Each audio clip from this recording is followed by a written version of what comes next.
Hello दोस्तों, मैं हूं पविंदर और स्वागत करता हूं आपका मेरे नेक्स्ट वीडियो ट्यूटोरियल में। दोस्तों, आज के हमारे इस ट्यूटोरियल में हम बात करेंगे फंक्शन विद आर्ग्यूमेंट्स की। हमने लास्ट वीडियो में दोस्तों बात की थी कि हम किस तरह से फंक्शन डिफाइन करते हैं। आज हम फंक्शंस के अंदर जो है आर्ग्यूमेंट पास करेंगे। तो आर्ग्यूमेंट्स, तो मैंने लास्ट वीडियो में अपने एक प्रोग्राम बनाया था, मैं इसी कोड को पेस्ट करता हूँ। इस प्रोग्राम के अंदर जो है, इस कोड के अंदर हमने सिंपली जो है एक फंक्शन बनाया था एडिशन के नाम से, जिसपे हमने जो है एडिशन परफॉर्म किया था और इस फंक्शन को कॉल किया था। और इस फंक्शन को एज एन आउटपुट अगर मैं देखूं तो ये हमें एज एन आउटपुट आ रहा था। अच्छा, अब इस फंक्शन में जो है एक सिंपल फंक्शन था, ये कोई आर्ग्यूमेंट एक्सेप्ट नहीं करता था। अब हम इस फंक्शन में जो है बजाय यहाँ पे इनको डिक्लेयर करने के, मैं इनको एज ए वैल्यू आर्ग्यूमेंट यहाँ पे एक्सेप्ट करवाऊंगा। मैं यहाँ पे ए और बी दो वेरिएबल डिक्लेयर कर लेता हूँ और फंक्शन जब मैं कॉल कर रहा हूँ तो यहाँ से मैं इनको वैल्यू पास करता हूँ, लाइक 14,5। अब 14,5, 14 जो है ये वैल्यू स्टोर होगी वेरिएबल ए में, और 5 ये जो दूसरी वैल्यू है ये स्टोर होगी वेरिएबल बी में। और यहाँ पे ये एडिशन परफॉर्म करेगा, आंसर सी में स्टोर करेगा और सेव कर देगा। मैं जाके इसको जो है रिफ्रेश करता हूँ, ये देखिए 19 मुझे as an result pass out हो रहा है। आर्ग्यूमेंट होने का ये फायदा ये रहता है, जैसे मैं इसको फंक्शन को जो है कॉपी करता हूँ और पेस्ट करता हूँ अगेन वन मोर टाइम, और मैं यहाँ पे चेंजेस कर देता हूँ। अब मैं चेंजेस करने के बाद फर्स्ट टाइम तो ये वैल्यू पास हो रही है, लेकिन जब सेकेंड टाइम कॉल कर रहा हूँ तो उसको जो है डिफरेंट वैल्यू असाइन कर रहा हूँ, तो इसके बेस पे ये जो है डिफरेंट एक्शन परफॉर्म करेगा। मुझे आउटपुट जो आएगा वो डिफरेंट आएगा पहले वाले से। ये देखिए, ये रहता है डायनेमिक, आप रिजल्ट जो है एज एन आउटपुट यहाँ पे पास कर सकते हैं। ये रहता है फंक्शन विद आर्ग्यूमेंट्स का फायदा, कि आप फंक्शन को जो है एज ए आर्ग्यूमेंट भी वहाँ पे उसको वैल्यू पास कर सकते हैं। अच्छा, एक और फंक्शंस क्रिएट करते हैं और फंक्शन विद आर्ग्यूमेंट्स को और बेहतर तरीके से समझने की कोशिश करते हैं। मैं यहाँ पे फंक्शन क्रिएट करता हूँ और इसका नाम देता हूँ, ओके, PHP ब्लॉक हम लगाना भूल गए, PHP, और फंक्शंस यहाँ पे क्रिएट करते हैं।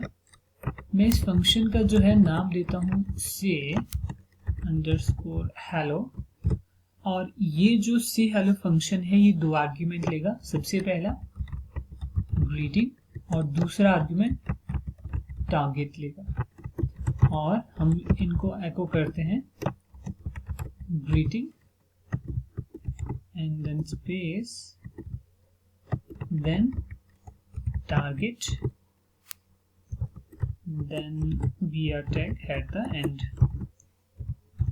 ये रहा से हेलो फंक्शन जो दो आर्ग्यूमेंट एक्सेप्ट करेगा, एक ग्रीटिंग और एक टारगेट, और मैंने इन दोनों को आउटपुट किया है।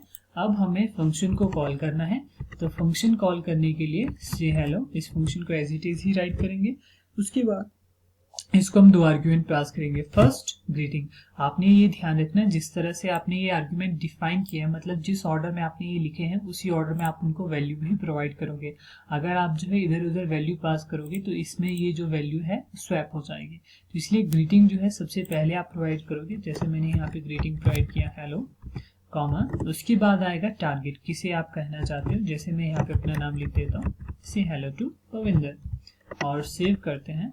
और जरा मैं रिफ्रेश करता हूँ, ये देखिए hello Pavinder as an output यहाँ पे प्रोड्यूस हो गया। अच्छा, हम इसको सिंपली जो है स्ट्रिंग असाइन करने के बजाय आप एक वेरिएबल भी इसको पास कर सकते हैं। जैसे मैं यहाँ पे वेरिएबल क्रिएट करता हूँ नेम, और यहाँ पे नेम जो वेरिएबल मैं पास कर रहा हूँ इसको वैल्यू देता हूँ, जैसे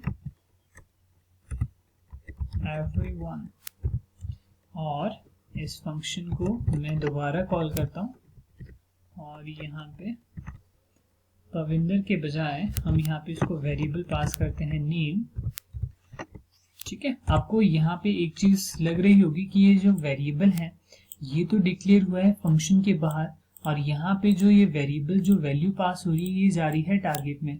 याद रखना एक चीज, यहाँ पे जो वेरिएबल है, फंक्शंस का जो है एक अपनी दुनिया होती है। फंक्शन के अंदर जो भी चीज है वो इसी में एग्जिस्ट करती है, इसके बाहर एग्जिस्ट नहीं करती है। ये जो वेरिएबल है यहाँ पे एग्जिस्ट करता है, लेकिन ये वेरिएबल यहाँ यूज नहीं हो रहा है, यहाँ पे यूज हो रहा है वेरिएबल टारगेट। तो ये वेरिएबल की जो वैल्यू है वो टारगेट में असाइन हो रही है, target variable inside function create हुआ है, इसी में यूज हो रहा है। ठीक है, तो इसलिए ये जो है ज्यादा दिक्कत या प्रॉब्लम कोई भी क्रिएट नहीं करेगा। तो आपने ये चीज क्रिएट कर याद रख लेना कि ये वेरिएबल जो है डिफरेंट है इससे। आप वेरिएबल जो है यहाँ पे सेम भी यूज कर सकते हो और क्लियरली डिफ्रेंशिएट करने के लिए, क्योंकि अगर मैं आपको इतना तो क्लियर है कि जैसे हम एक ही तरह के वेरिएबल अगर क्रिएट करते हैं, same type of variable create करते हैं, तो वो एरर प्रोड्यूस कर देता है, डुप्लीकेट एरर वेरिएबल का।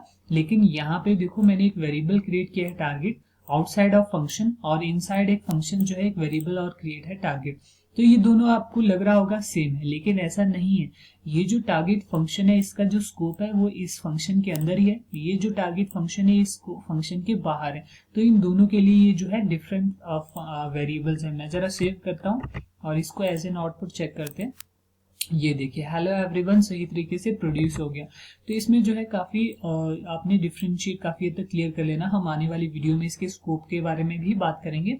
तो इस तरह से एक फंक्शन जो है आप क्रिएट कर सकते हो, जिसको आप जो है मल्टीपल आर्ग्यूमेंट जो है असाइन कर सकते हैं और एज एन आउटपुट चाह सकते हैं, और डायनेमिक रिजल्ट जो है प्रोड्यूस कर सकते हैं। होप आपको काफी हद तक क्लियर हुआ होगा कि किस तरह से जो हम फंक्शंस क्रिएट कर सकते हैं और उसको आर्ग्यूमेंट एज ए वैल्यू हम पास कर सकते हैं। मेरी वीडियो को देखने के लिए धन्यवाद और मेरे चैनल को सब्सक्राइब करना मत भूलिए। धन्यवाद।